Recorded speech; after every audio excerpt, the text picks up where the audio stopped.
আসসালামু আলাইকুম প্রিয় শিক্ষার্থীবৃন্দ। তো তোমরা যারা 2025 সালে এসএসসি পরীক্ষা দিয়েছিলে, তো মূলত তোমাদের যে পরীক্ষা তো সেটি কিন্তু গতকাল প্রকাশ করা হয়েছে। তো তোমরা অনেকে কিন্তু গোল্ডেন প্লাস প্লাস পাওয়ার কথা, অনেকে পাস করার কথা, অনেকে ফেল করেছো। তো তোমরা কি করবে? তো তোমাদের কিন্তু অবশ্যই বোর্ড চ্যালেঞ্জ করতে হবে। তো করলে কিন্তু আমরা যেহেতু এগুলো বিষয় সবসময় আপনাদের সাথে আপলোড করি, তো আগে যেগুলো বর্ষ মূলত দেখেছি, তো সেগুলো কিন্তু ফলাফলের তুলনায় অনেক ভালো আসছে। তো অনেকের আসে নাই, যে পয়েন্ট পেয়েছে তো সেই পয়েন্ট কিন্তু তারা পেয়েছে। তো আমি বলবো তোমরা যারা 1 কিংবা 2 নাম্বারের জন্য প্লাস পাওনি, গোল্ডেন পাওনি, তো তারা অবশ্যই কিন্তু বোর্ড চ্যালেঞ্জ করবে। বোর্ড চ্যালেঞ্জ করলে কিন্তু হয়তোবা তারা দিয়ে দিতে পারে, তারা মনে করে। তো তার আত্মবিশ্বাস রয়েছে, সে প্লাস পাবে। সেই আত্মবিশ্বাসের জন্য মূলত তারা কিন্তু ক্লাসগুলো দিয়ে দেয়, ফেল হলে পাশ করে অনেক সময় দিয়ে দেয়। তো তোমরা করো, যদি বোর্ড কর্তৃপক্ষ ভালো মনে করে তাহলে কিন্তু তোমাদেরকে 5 নাম্বার দিয়ে দেবে, এবং গোল্ডেন প্লাস যারা পাওয়ার কথা তাদেরকে কিন্তু দিয়ে দেবে। তো তোমরা কিভাবে সেটি করবে, তো সে বিষয় নিয়ে কিন্তু বিস্তারিত আলোচনা করব। তো মূলত তোমাদের যে বোর্ড চ্যালেঞ্জ অর্থাৎ পুনর্নিরীক্ষণ, তো সেটি কিন্তু আজ থেকে মূলত শুরু হবে। তোমরা কিন্তু এটি আজ থেকে করতে পারবে, তোমাকে কার কাছে যাইতে হবে না, তুমি নিজে নিজে করতে পারবে। তো আমি তোমাদেরকে সবগুলো বুঝিয়ে দেবো যেন অন্যজনের কাছে তোমাকে না যেতে হয়, তুমি তোমার নিজের যে ফলাফল নিজেই বোর্ড চ্যালেঞ্জ করতে পারবে। তো তোমাকে প্রথমে যে কাজটি করতে হবে, শুধু টেলিটক প্রিপেড মোবাইল ফোন থেকে পুনর্নিরীক্ষণ আবেদন করা যাবে। আবেদন করতে মোবাইল মেসেজ অপশনে তোমার হাতে থাকা স্মার্টফোন এসএমএস অপশনে গিয়ে তোমাকে যে কাজটি করতে হবে, RSC স্পেস মানে ফাঁকা রাখবে।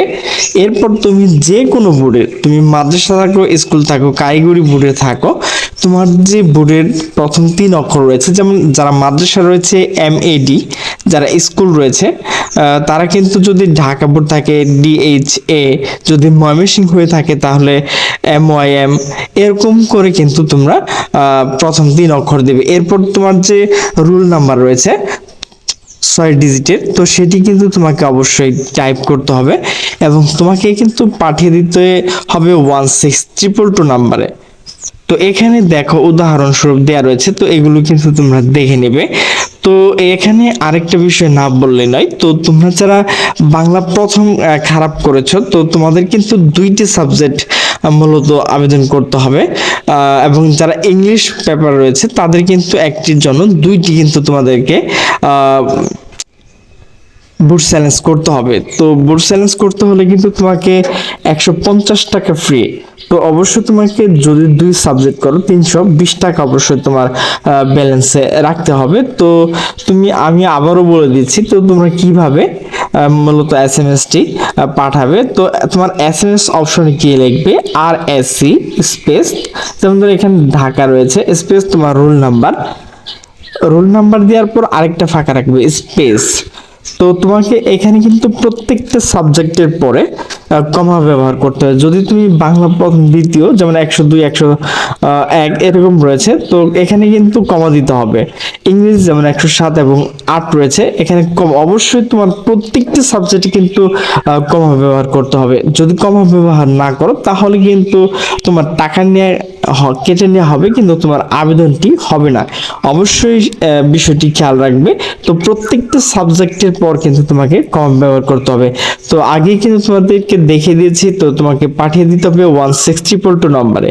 আর তুমি যদি নিজে না পাও, তোমাদের বড় ভাই যারা রয়েছে তো তাদেরকে কিন্তু অবশ্যই বলে তাদের কাছ থেকে আবেদন করে নেবে।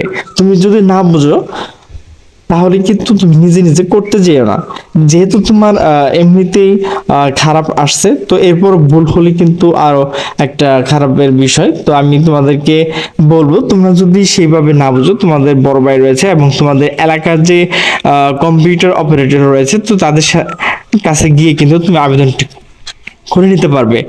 তো প্রিয় শিক্ষার্থীবৃন্দ, আমার ভিডিওটি যদি ভালো লাগে তাহলে অবশ্যই লাইক কমেন্ট শেয়ার করবে। তো সকলে সুস্থ থাকবে, ভালো থাকবে, আল্লাহ হাফেজ।